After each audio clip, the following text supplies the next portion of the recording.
Well, once again this week, we have plenty to talk about when it comes to the weather here, including impacts of Hurricane Beryl on the U.S. mainland now. What does that look like for rainfall potential throughout parts of the Eastern Corn Belt, Mid South, and Delta?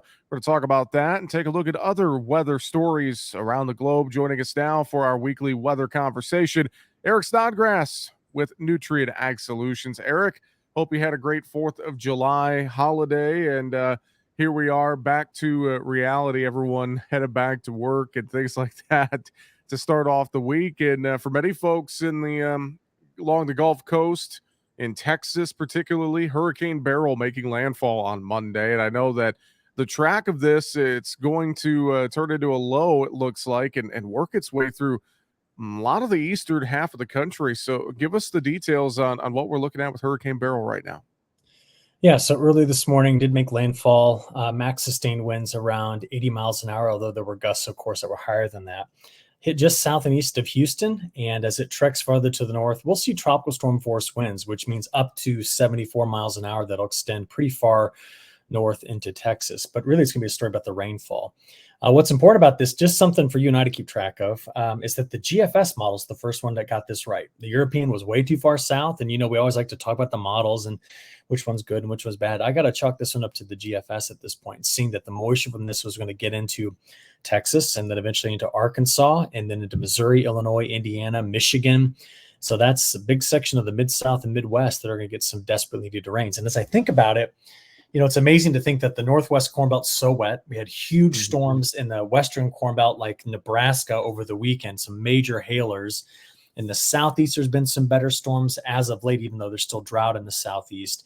And this just goes right in between all of it, hitting some of the drier fields. So, you couldn't have asked, honestly, for a better storm system once it gets into the Mid-South and into the Ohio River Valley to deliver rainfall, because it's needed. It's going to keep the temperatures back here in the near term. But to give you some numbers, I think 4 to 8 inches in eastern Texas. I think once we get into Arkansas, Missouri, Illinois, parts of Indiana, Michigan, it's going to be a widespread 1 to 4 inch rainfall event. But it's going to be moving relatively quickly. We'll be done talking about this by Thursday morning. So it's just zipping through the country, and it's going to get its way on through. Well, what it is going to do is going to buy us some time, because after that, we do see some heat, significant heat coming into the Corn Belt. Yeah, let's talk about that heat, because I know in particular we've seen a lot of this in parts of the Mid-South, Southeast here for weeks now, and along the West Coast too. Just heat advisories and warnings up and down the coast, and record temperatures set in the desert Southwest and things like that. So you look across the country, Erica, there's been a lot of heat, and to your point, more is on the way, it sounds like. Yeah, so most of the excessive heat still is in the West now, or it's in parts of the Southeast. And those are the two spots it's been for, 20 days or so now. The Western U.S. heat has been pretty terrible at times. Daily temperatures in the California Central Valley hitting 110 to 120 degrees Fahrenheit. There have been some new all-time records that have been set. But I did just notice over the weekend, we saw wildfire smoke in parts of California, but then huge fires in not in Oklahoma, in Utah, completely different state there, but certainly some big fires. There was big fires in parts of Washington. And then this morning, if you look at some satellite data, you'll notice a lot of wildfire smoke coming from Saskatchewan into the northern tier of the U.S. So what's happening is that over the next 10 plus days, the cooler weather that's been in the Midwest begins to just advect or move off to the east. The jet stream retreats north. And after Beryl gets through, we get into a little bit of a more northward retreat of the jet stream and weaker flow. So what do you get out of that? Well, most of the Corn Belt's going to get hot. In fact, by this weekend, we'll be talking about triple-digit heat in South Dakota, Nebraska, Kansas, Oklahoma, Texas. We'll be well into the 90s for the I states. It'll be mid-90s and higher down where you are. And with that, we've got moisture, though. Nothing's really shutting off the Gulf of Mexico. The Bermuda High is in place. We've got heat and humidity, which means the atmosphere will pop and it'll make storms, but they're going to be hyper local in where they deliver their rainfall, which means you're going to get some folks that go through this extended time period of warmer than average temperatures for the remainder of July. Again, starting next week, that don't get any of the moisture, which means we'll see pockets of flash droughts show up, but we won't know where those are going to be until we can watch daily where the thunderstorm clusters show up. So yeah, this is a important forecast, especially given that we've seen, lately some pockets beginning to just develop where there's already been some stresses, and we have a late pollination this year. And by the way, Jesse, you reminded me of something when I was thinking through that. I did want to bring up, I was looking this morning at where tar spot's been reported and where southern corn rust has been reported. And I'm getting a lot of questions about how Beryl's moisture and just the movement from the south to north could impact that. So in addition to everything else we just talked about, scouting for those two things is going to be important over these next couple of weeks and making sure we're getting the right applications on to combat them. So just want to bring that up as well with moisture from Beryl. That's a great point. As we've seen tar spot really affected by moisture is when that could really pop, it seems like. So good thoughts there with both those diseases. Let's talk longer range, Eric. I know some new modeling is out looking towards the fall, I believe. What's some of the latest you're seeing there? Yeah, first thing is there's some concern about an early frost. There always is. And I know it's July the 8th, and this is a very early discussion, but is there anything going on now that gets us worried about that? Well, I'll tell you, at this point, I don't see it. I see that because of where the North Pacific and North Atlantic Ocean temperatures are, keeping the jet stream north, that keeps us warmer longer. And La Nina. La Nina continues to be over forecast. Every forecast model run that keeps coming out weakens and weakens and weakens it. And I think we're going to go actually into fall with INSO neutral conditions, which is important as well for the longer range forecast.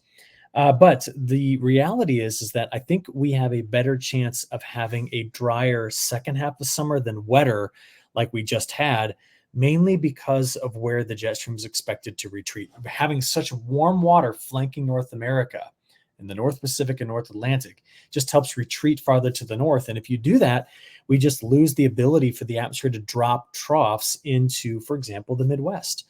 And so if you ask me, I think we're going to have a hotter and a bit drier forecast to finish the summer.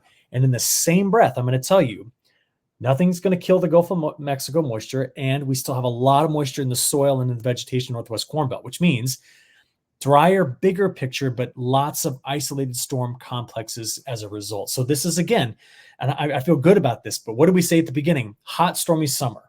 And I think we're going to go back to that pretty soon here. All right, let's look around the world. I know a couple areas of note. Let's go to Europe first.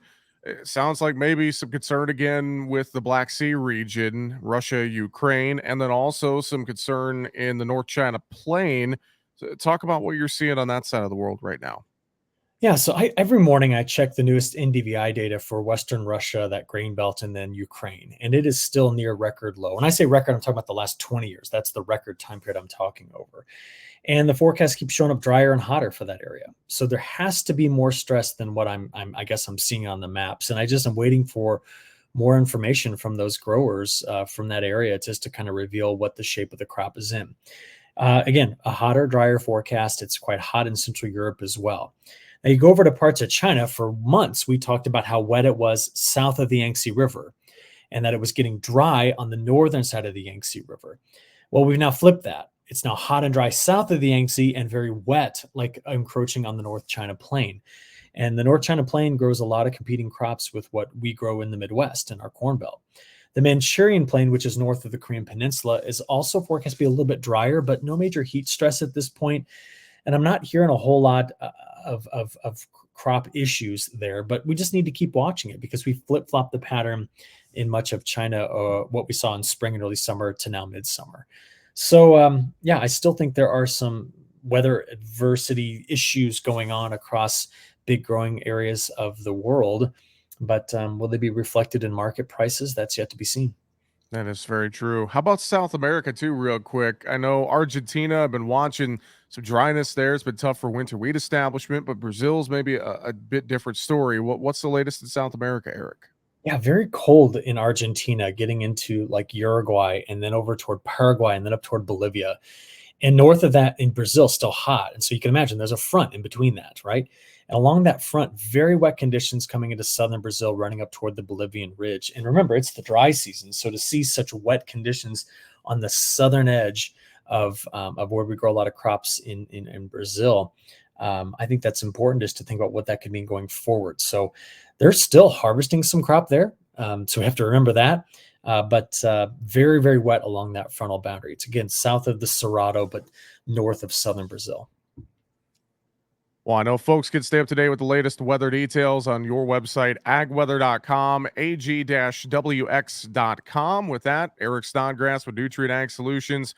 Always good to talk with you. Have a great week. We'll talk to you next week. All right, sounds good, Jesse.